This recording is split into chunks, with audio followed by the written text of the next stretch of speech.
Did you know that prostitutes in the Wild West were divided by hierarchies and that due to the scarcity of women, homosexuality was practiced?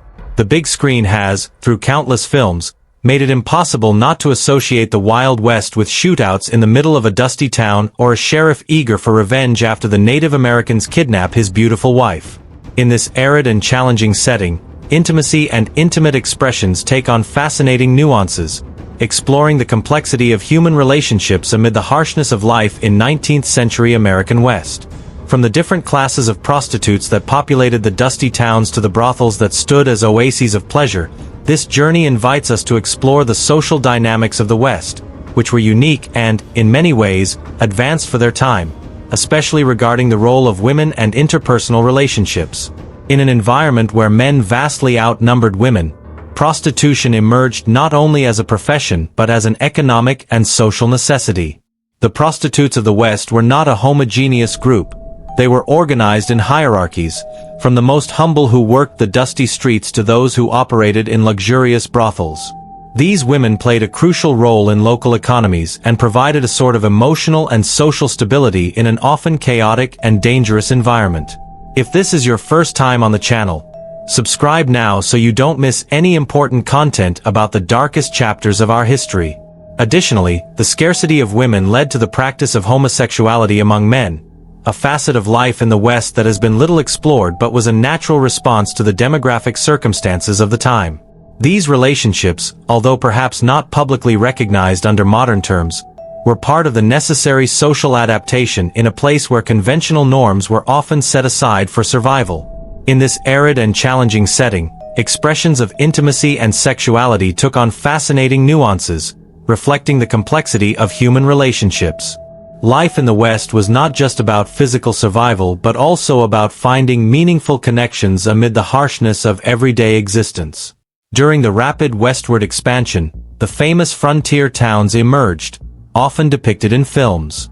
These urban centers, generally financed with private capital, had various purposes, accommodating new settlers arriving from the east, serving as nerve centers for nearby mining camps, functioning as military outposts, and among other functions, providing housing for railroad workers who contributed to the expansion of civilization by constructing railways.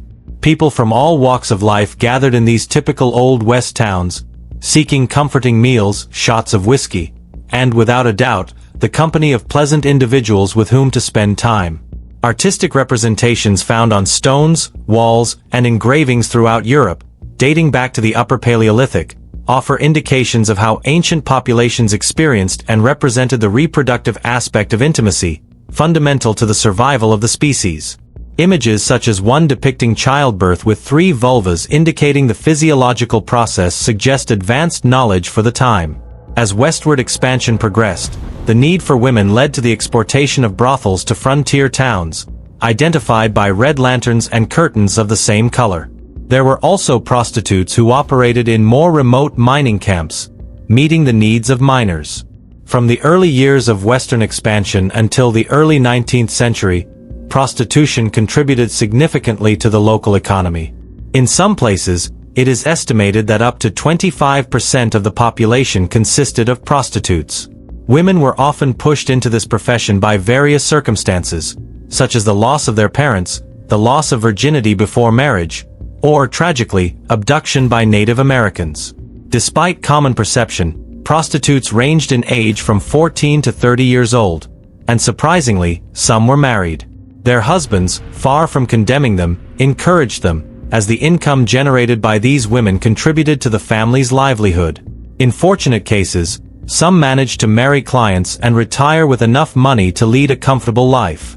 In addition to prostitutes, there were dancers and hostesses whose function was different. Unlike what is shown in Hollywood movies, their job was to entertain customers and encourage alcohol consumption to increase profits. This group strived to make men drink copious amounts of high-priced beverages while they actually consumed tea or water dyed to resemble alcohol. There were unwritten rules about what happened once prostitutes climbed the stairs of the brothel. No history manual was needed. Interestingly, most prostitutes in the Wild West refused to perform oral intimacy on their clients. Some research explains that many Americans considered oral intimacy an unnatural practice associated with foreigners, more specifically, the French. Within the community of prostitutes in the Wild West, distinct hierarchies existed.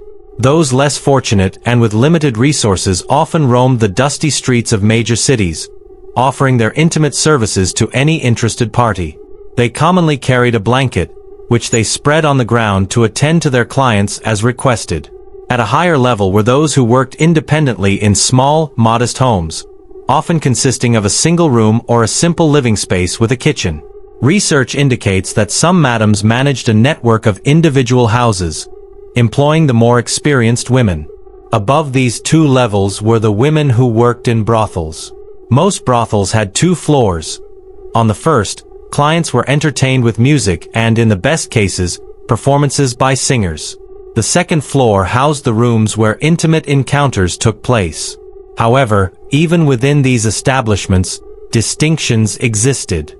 In the most unpleasant and unsanitary places, the priority was to get upstairs quickly, and customer entertainment was secondary. Research indicates that in the most deplorable places, it was common to engage in intimate relations on the platform, standing and in full view of everyone. Nevertheless, the most prestigious brothels offered more than just services. They stimulated their clients' senses, making them more than just a marketplace for women. In the most expensive establishments, clients could enjoy quality alcoholic beverages, various shows such as jugglers, and even a selection of exquisitely prepared dishes. The etiquette in these brothels was impeccable. Prostitutes were required to address clients politely, treating every cowboy who walked through the door as a gentleman. All the women wore corsets and maintained a somewhat refined demeanor. Additionally, they were prohibited from using vulgar language or displaying indecent behavior before going upstairs. They strove to maintain a welcoming atmosphere, following the maxim of being a lady in the parlor and a professional in the bedroom, as they themselves claimed.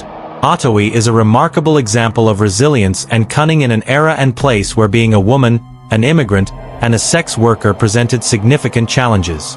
As one of the first Chinese sex workers in San Francisco, she arrived in the city during a time of great social and economic turmoil during the California Gold Rush.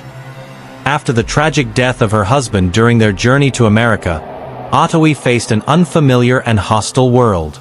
However, instead of succumbing to despair, she used her wit and resources to establish herself as a powerful figure in the community. Nonetheless, Otowi's success did not come without challenges. As an Asian woman excelling in a lucrative business, she became the target of extortion attempts and harassment. Despite this, Otowi used San Francisco's judicial system to protect herself, something rare for women of her time and even more so for immigrants. Despite this setback, Otowi's legacy persists as a testament to her indomitable spirit and her contribution to the history of the Old West, defying social and racial norms of her time to leave an indelible mark on San Francisco's history. If you've made it this far and learned something new from our stories, subscribe and activate the notification bell so you don't miss our upcoming videos. Together, we can discover and remember the truths that history often tries to hide.